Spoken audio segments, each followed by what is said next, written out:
Welcome to this discussion on gas turbine power plant analysis. Gas turbine power plants, they are one of the major thermal power plants next to coal, and the specialty of these power plants is they use cleaner fuel. You know that there are a lot of issues around the coal-based power plants. However, the gas turbine power plants have a benefit that they come clean. However, if you look at the data, for example, of India, you would find that the contribution of gas turbine power plant is quite small, and it is far behind that of coal-based thermal power plants. So, though both are the major and mature technologies, both the Rankine cycle technology, that is the steam turbine power plant, and the Brayton cycle technology, that is the gas turbine power plant, still you'll find that the gas turbine power plant is not widely used. The reason is not the technology per se, the reason is the cost of the fuel. So there are a number of plants in India which are stranded. Stranded means they are not working to their full capacity or they are lying idle because the cost of the fuel, that is natural gas, is too high. And it is also volatile in the sense that it is linked to the petroleum prices. Uh, that discussion someday we will do as to what is the economics of gas turbine power plant. But for the present lecture, I am discussing the thermodynamic analysis of the gas turbine power plant. You all know that the basic thermodynamic cycle of gas turbine power plant is a Brayton cycle.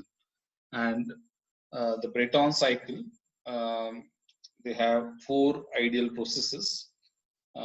Any order would do, it's a cycle. But let me start with the component-wise analysis. So you know that a gas turbine power plant, with the open cycle or a closed cycle power plant, it comprises of three major components. One is the compressor, which is going to compress the ambient air, which is taken in, or in the model you can assume it as an ideal gas. After compression, this is taken to the combustion chamber, wherein the combustion happens, and then there is an expansion in the gas turbine proper. If it is a closed cycle, there is a heat rejection in the heat exchanger, or if it's an open cycle, you can model the heat rejection to the ambient as a constant pressure heat rejection. So the ideal process of compression in the analysis of gas turbine power plant is modeled as isentropic compression. Isentropic compression means the entropy remains constant. The heat addition, the energy addition which happens in the combustion chamber, because combustion is an exothermic reaction, is modeled as a constant pressure energy addition.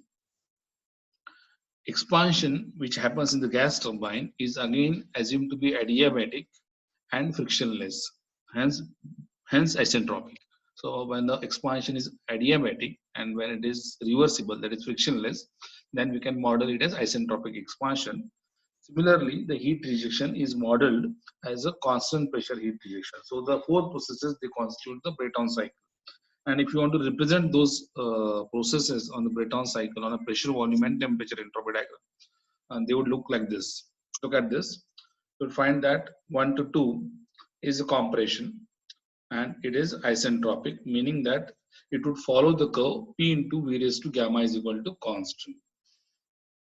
The next process is horizontal, that is constant pressure. We are talking about a pressure volume diagram. So it is a horizontal, this line and this line is horizontal, means the pressure is constant. Here the pressure is constant. So the pressure is constant. Here also the pressure is constant. And here the entropy is constant. So if you want to see whether the entropy is constant or not, you have to refer to the temperature entropy diagram. So you look at this 1 to 2, what is constant? So you see that 1 to 2 entropy is constant. 2 to 3 is what is constant? Look at the pressure volume diagram. It is a pressure which is constant. 3 to 4 again entropy is constant. So you see that it is a vertical line on a temperature entropy diagram. So this way you will get to know what are the processes and how they are represented on a pressure volume diagram. So isentropic compression, constant pressure heat addition. Heat addition would lead to increase in the temperature. Look at this diagram. Heat addition leads to increase in the temperature and increase in the entropy because heat is transferred, energy is added. Expansion is 3 to 4, and it is isentropic as we said. So it is isentropic, so the entropy remains constant. However, because it is expansion, it would lead to drop in temperature from T3 to T4. So the maximum temperature in the cycle, Brayton cycle, is T3, and the minimum temperature is T1. This you have to note. The highest temperature is the T3 temperature, maximum temperature, and the lowest temperature is T1, which is the ambient temperature. 4 to 1 is a constant pressure heat rejection. So look at this diagram. It is a constant pressure heat rejection. Okay, and because there is a heat rejection, the entropy would decrease from T4 to T1. Now, analysis of Brayton cycle would involve two major things. One is to calculate what is the efficiency of the cycle, and second is to calculate what is the net work output of the cycle. So in order to calculate efficiency, generally this efficiency, we express it in terms of pressure ratio. Pressure ratio means the highest pressure, that is P2, upon the lowest pressure, that is P1, which is same as, if you look at this diagram, P2 is equal to P3 and P1 is equal to P4. So P2 upon P1 is same as P3 upon P4, and we will call this as pressure ratio, and we can refer to it as, with some notation, I will refer in my presentation, I will call this as RP, R suffix P. Okay, so RP is a pressure ratio which is equal to P2 by P1 and P3 by P4. So I'll try to express the efficiency, the thermal efficiency of the Brayton cycle in terms of pressure ratio. That is how I do it. So you know that heat is added during the process 2 to 3. Look at this diagram. It is added during the process 2 to 3. So the heat added is MCP delta T. MCP delta T is constant pressure.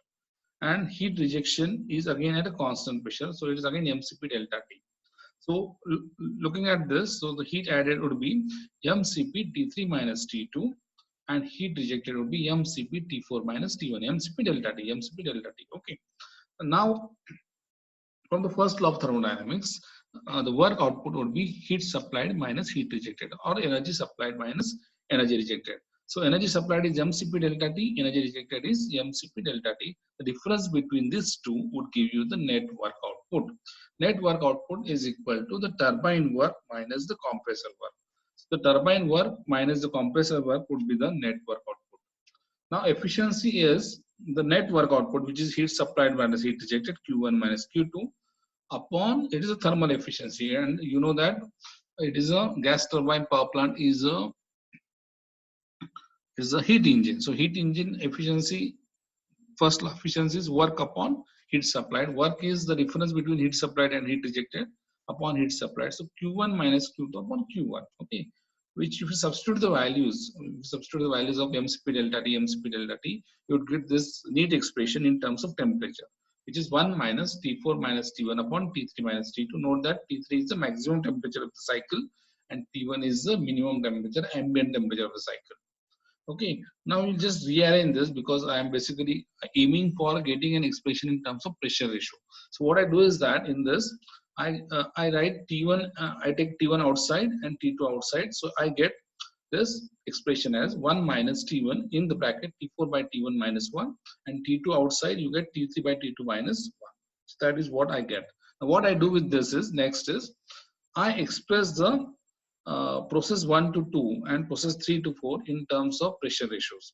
You look at this, it is a standard relationship between temperature ratios and pressure ratio. So this you can derive by using adiabatic laws. So T2 by T1 is P2 by P1 raised to gamma minus 1 by gamma. Similarly, T3 by T4 is P3 by P4 raised to gamma minus 1 by gamma.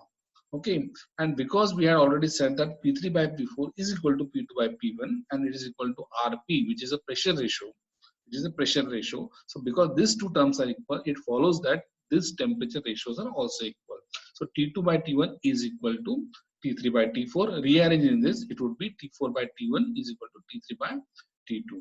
Okay, so this is just a rearrangement of this and using this two relations. Once you get this kind of relation, now it becomes very simple. Your temperature ratios, okay, the temperature ratios which we had in the earlier expression, that is this ratio 1 minus T4 by T1 upon T3 minus T2, and or this rather this would become 1 minus T1 by T2, 1 minus T1 by T2. So once you get this 1 minus T1 by T2, and T1 by T2 is nothing but P1 by P2 raised to gamma minus 1 by gamma. So this, what we are getting now, is a very neat expression, very simple expression in terms of pressure ratio. Okay, P2 by P1 is RP. So I just divide this P1 and P1 numerator and denominator. So in the denominator, I will get P2 by P1. So P2 by P1 is Rp. So efficiency is 1 minus 1 upon Rp raised to gamma minus 1 by gamma. So this is a very interesting and important relation for efficiency. So what it means is that the efficiency, if you want to increase, then you need to increase the pressure ratio. So if you go on increasing the pressure ratio, the efficiency would go on increasing, and it would tend to be equal to the Carnot efficiency. It would tend to be equal to the Carnot efficiency. Now, how much should we keep the pressure ratio? Right? You will find that this is a very important point, because one might say that, okay, you keep the maximum pressure ratio, and that maximum pressure ratio will give you the maximum efficiency. That is true. However, the point is, if you go on increasing the pressure ratio, then you would find that the efficiency does increase. But there is other parameter which is a different parameter, and that different parameter is what? Let me show you this way. What we'll get is like this. We'll get it like this. The efficiency versus pressure ratio, if you find, you'll find that the efficiency does increase with the increase in pressure ratio, but then it flattens out, and then it becomes almost constant. So there is no advantage in going for a higher pressure ratio. On the contrary, if you look for the net work output upon pressure ratio relationship, what you will find is that as you go on increasing the pressure ratio, the work output increases. While net work output increases, then it reaches the maximum, and then it suddenly drops. So there is no point if you go for higher values of pressure ratio, then the net output would be reduced. Hence, there is some optimum. So you need to get some optimum. This R optimum has to be found out, and this R optimum is nothing but the optimum pressure ratio, which would give you the maximum work. So we are interested in finding this. This is slightly drawn a bit away. This has to be on the peak. Okay, so this even I just redraw this. Let me redraw this. Okay, so at the peak. Okay, so this peak value is the R optimum. So I'm interested in finding this R optimum so that I maximize the work. So there is a derivation, small derivation, which we'll do in the next video, which would call for deriving an expression for optimum pressure ratio so as to maximize the work. Okay, so this we need to understand it carefully. For the time being, I would end this meeting, and this will be a very important discussion in the next lecture. Thank you very much. Thanks a lot.